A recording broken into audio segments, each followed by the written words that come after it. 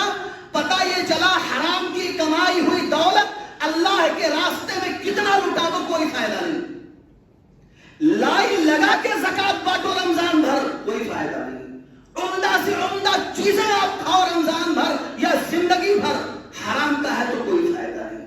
آئیے میں ایسے ہی ایک چیز آپ کو نبی صلی اللہ علیہ وسلم کی زبانی بتاؤں کہ حرام کمائی اگر انسان کماتا ہے تو کتنا بھی طریقہ اپنا لے ناٹ ایکسپٹیبل، قابل قبول نہیں ہے. نبی صلی اللہ علیہ وسلم کی مجلس میں ایک ایسے شخص کا ذکر ہوا جو دعا قبول ہونے کے سارے شرائط جو ہیں اس پر اتر رہی تھی.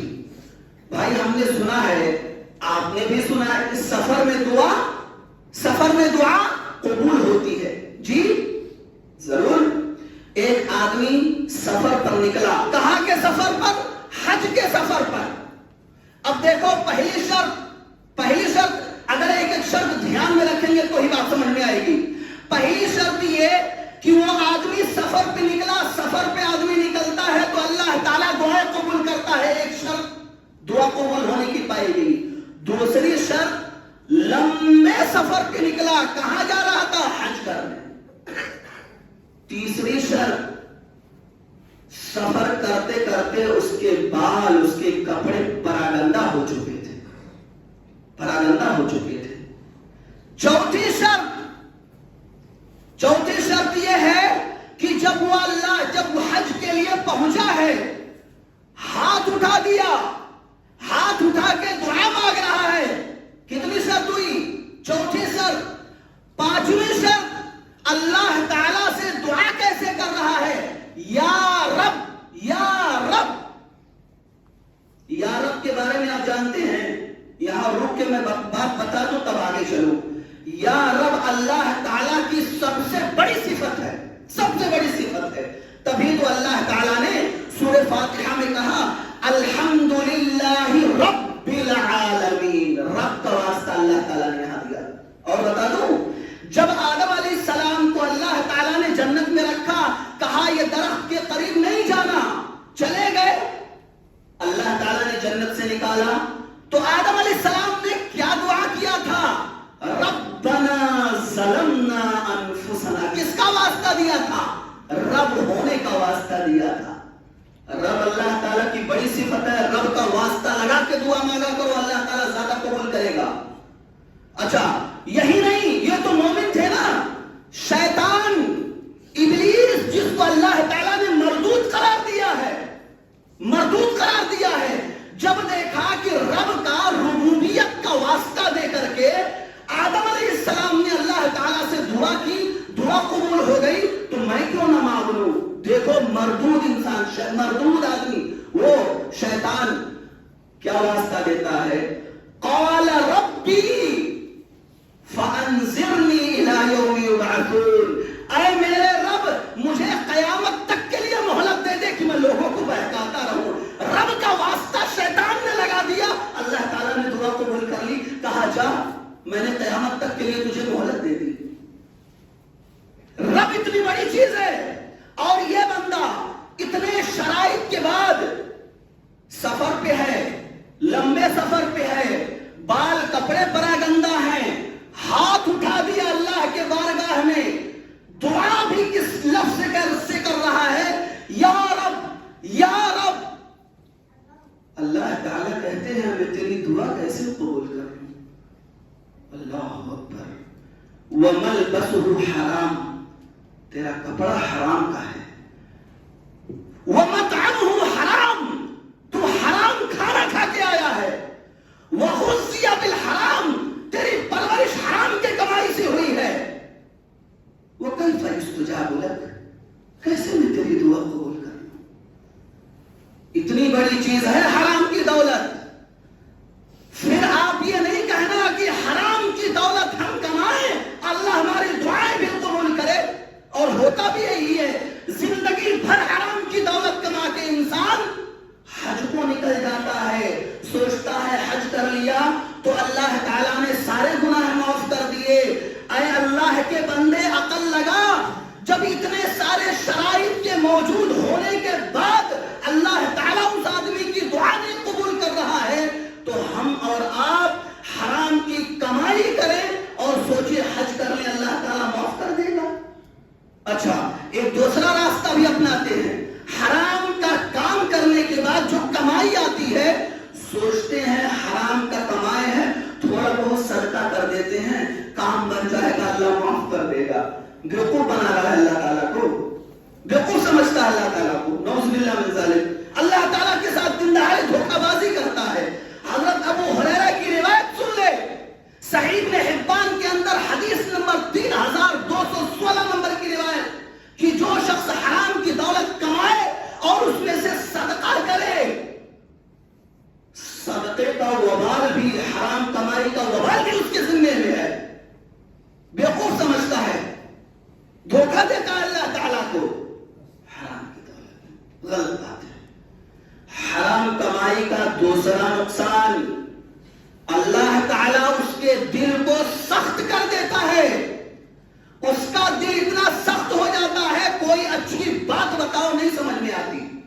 اور امام حسن بصری رحمہ اللہ کہتے ہیں کہ اللہ تعالیٰ کے عذاب میں سے دل کا سخت ہو جانا یہ بہت بڑا عذاب ہے، بہت بڑا عذاب ہے.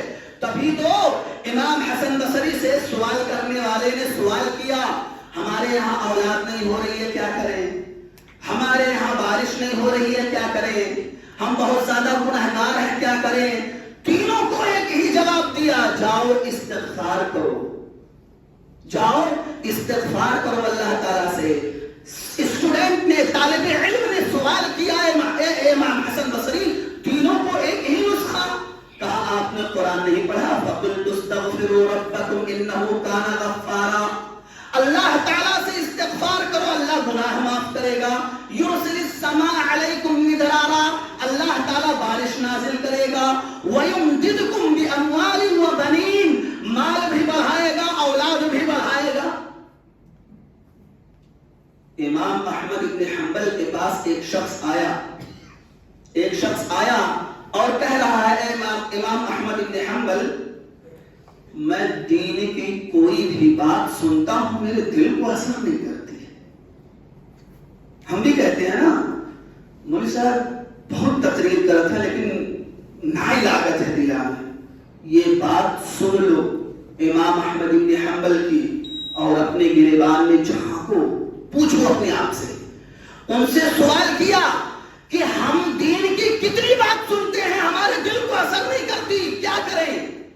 امام احمد بن حنبل نے کہا جاؤ اپنے لقمے کو حلال کرو, حلال لقمہ کھاؤ گے تو دل نرم ہوگا تو بات سمجھ میں آئے گی. اب مولانا صاحب یہی کہہ دیں مجھے صاحب تقریر نہیں سمجھ میں آتی, بھائی حلال روزی کھاؤ, ہم تو بالکل نظر آئی تھا. نہیں میرے بھائی کمی ہے, سمجھنے کی ضرورت ہے. حرام راستے چھوڑو. بہت طریقے ہم نے اپنا لیے, ہم نے بہت اپنے بھائیوں کو بیوقوف بنایا ہے جگہ زمین میں. چھوڑ دو یہ چیز, چھوڑ دو. مر جاؤ گے قسم اللہ کچھ نہیں جائے گا. کون لے کر گیا ہے ذرا بتا دے ہمیں, کیا اس کے حصے میں آئی ہے؟ مرنے کے بعد ایک قبر ہی نا, اور کچھ آیا ہے حصے میں؟ کچھ نہیں آتا. اس کا وبال ضرور لے کر جاتا ہے وہ. بہت ہم نے اپنی بہنوں کو محروم کیا ہے.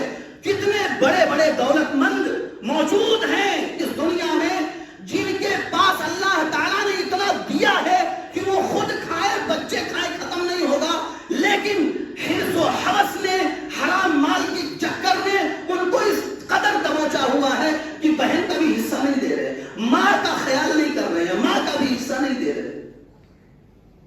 پکڑے جاؤ گے اللہ تعالیٰ کے یہاں. سوچنے کی ضرورت ہے. اور آخری بات پورے خطبے کا خلاصہ کہ کبھی بھی اپنی اولاد کو حرام کمائی کی ترغیب نہ دو کہ حرام پیسہ لاؤ چاہے جہاں سے لاؤ, یہ بات مت کہو. لاؤ حلال کا لاؤ, جیسے بھی ہو سکے حلال طریقے سے کمانا بیٹے. ہم والدین غلطی کہاں کرتے ہیں, یہی بات میں بتا کے اپنی بات ختم کر دوں. ہمارے ذہن میں جو ڈیزیز بیماری گھسی ہوئی ہے نا کہ ہمارے خاندان کا فلاں لڑکا کما رہا ہے, ہم اپنی اولاد کو تانا مارتے ہیں. کیا کرتے ہو؟ دیکھتے نہیں فلاں کا لڑکا اتنا لے کر آتا ہے, تم کیا کر رہے ہیں؟ فلاں کا لڑکا دوسرے دیش میں گیا اتنا بھیج رہا ہے, تم کیا کر رہے ہو؟ تم بھی تو اسی دیش میں ہو. اللہ کے بندے, اگر آپ کا بیٹا ڈر کی وجہ سے حرام کمائی میں ہاتھ نہیں ڈال رہا ہے, ہمارے تانے اس بات پر مجبور کر دیتے ہیں اسے کہ وہ حرام طریقہ اپنا کے زیادہ پیسہ بھیجے. بھائی ہمارا لڑکا 1200-1400 سیلری پر گیا ہے باہر کنٹری, انڈین کرنسی جو بھی بنے 40,000 45,000 80,000 بھیج رہا ہے. ہماری ذمہ داری ہے نا کہ پوچھیں بیٹا اتنا پیسہ آیا کہاں سے؟ نہیں آ رہا ہے تو آ رہا ہے, حرام کی حلال کی ہو. اس چیز پر ہم دھیان نہیں دیتے. ہاں اس حرام کمائی کو لے کر اپنی اولاد کو ضرور تانا مارتے ہیں, اپنی اولاد کو ضرور کوستے ہیں, کچوکا لگاتے ہیں. لاؤ لاؤ چاہے جہاں سے لاؤ, حرام سے لاؤ حلال سے لاؤ. اب وہ اولاد جو حرام لے کے آئے گی, آپ کو کھلائے گی, خود کھائے گی, اس کی اولاد کا کیا عالم ہوگا, اس کا کیا عالم ہوگا. یہی نا, اولاد نافرمان ہوگی, بیوی نافرمان ہوگی, ہر طرح سے گھر میں مصیبتیں ہوں گی. لاکھ بنگلے اور ولاس بنا لو, سکون نہیں آئے گا اس بستر پہ آپ کو اگر حرام کا ہے تو. ایسی نہیں کام کرے گی آپ کی گاڑیوں میں, ماتھے پر ہمیشہ پسینہ نظر آئے گا, اتنے ٹینشن میں گھومو گے. لیکن حرام کا چھوڑ کر کے اگر حلال کا کھاؤ گے وہ دلی سکون ملے گی جس کو بیان نہیں کر پاتا ہے کوئی. بڑا سکون رہتا ہے, کم ہی رہے حلال کا رہے, حلال کا رہے. اسی وجہ سے میری آپ سے گزارش ہے, سیٹھ بننے کی چکر میں حرام کا راستہ چھوڑ دو, حلال کماؤ, حلال کماؤ, حلال کھاؤ. اولاد باغی نہیں ہوگی, اولاد غدار نہیں ہوگی. انہی چند باتوں پر ہم اپنی بات کو ختم کرتے ہیں، اور ختم کرنے سے پہلے ایک گزارش، ایک اپیل آپ سے کرتے ہیں۔ آپ ہی کے کوئی واقعات ایسے ہو جاتے ہیں جس کا اعلان ضروری ہو جاتا ہے اور اشد ہو جاتا ہے، تبھی وہ بات آپ سے کہی جاتی ہے۔ آپ کے علاقے میں ایک گاؤں ہے سجنا پور، اس گاؤں میں تعمیر مسجد کا کام چالو ہے۔ گاؤں چھوٹا ہے اور مسلمانوں کی تعداد بھی بہت کم ہے۔ لوگوں نے وہاں کام شروع کیا تو سرپسندوں نے آ کر کے اس کو رکوایا۔ اب یہی مارکیٹ اور مسجد میں رہنے والے کچھ لوگوں نے ہاتھ بڑھایا، محنت گاؤں والوں کی، سورس راستہ اللہ تعالی لگایا۔ اسی مارکیٹ کے رہنے والے ذمہ داروں کا نام لینا ضروری نہیں، اللہ تعالیٰ اس کا اجر ان کو دے، لگایا۔ کسی بھی طریقے سے دوبارہ ایک سسٹم طریقے سے کام شروع دوبارہ ہوا ہے۔ 2-4 دن ہو گیا کام چالو ہوئے، مسجد کا کام چالو ہے، اور وہاں کی جو آبادی ہے گھروں کی، مسلمانوں کی میرے خیال سے 15-20 گھر ہی ہوں گے، لیکن مسجد ہے اس گاؤں میں، کام چالو ہے۔ اس گاؤں کے کچھ لوگ بھی اس مسجد میں نماز پڑھتے ہیں، وہ آپ کو باہر گیٹ پر ملیں گے۔ جاتے جاتے اس مسجد کے لیے آپ سے جو ہو سکے تعاون کرتے جائیے گا۔ یہ ضروری کام ہے، مسجد کا کام ہے، پورا بھی ہو جائے تاکہ پھر سے کوئی رکھنا، کوئی ایسی دشواری سامنے نہ آئے اور کام جلدی ختم ہو جائے۔ اللہ تعالیٰ سے دعا ہے، اے رب ذوالمنن ہمیں نیک اور خیر کے کاموں میں ہاتھ بٹانے کی توفیق عطا فرما۔ اللہ تعالیٰ ہماری روزی جو ہم کماتے ہیں اسے اللہ تعالیٰ حلال کمانے کی ہمیں توفیق عطا فرما۔ اللہ تعالیٰ حرام روزی ہمارے لیے، ہماری اولاد کے لیے، سب کے لیے اللہ تعالیٰ وہ چیز اچھی نہیں ہے، لہذا ہمیں اسے پرہیز کرا۔ اللہ تعالیٰ وہ روزی ہمارے ہاتھ نہ لگے جو حرام کی ہو۔ اللہ تعالیٰ حرام روزی سے ہماری دنیا و آخرت دونوں اللہ تعالیٰ خراب ہوتی ہے، دونوں کے بارے میں اللہ تعالیٰ پوچھے گا۔ قیامت کے دن کی روزی کہاں سے کمایا، کہاں خرچ کیا، اللہ تعالیٰ ہم جواب نہیں دے پائیں گے۔ اس وجہ سے اللہ تعالیٰ ہمیں حلال روزی اور صحیح طریقے سے اپنے بزنس، اپنے کام کو آگے بڑھانے کی توفیق عطا فرما۔ آمین وآخر دعوانا الحمدللہ رب العالمین۔ بارک اللہ لنا ولکم فی الآیات والذکر الحکیم، انہ تعالی جواد کریم ملک بالرؤوف الرحیم۔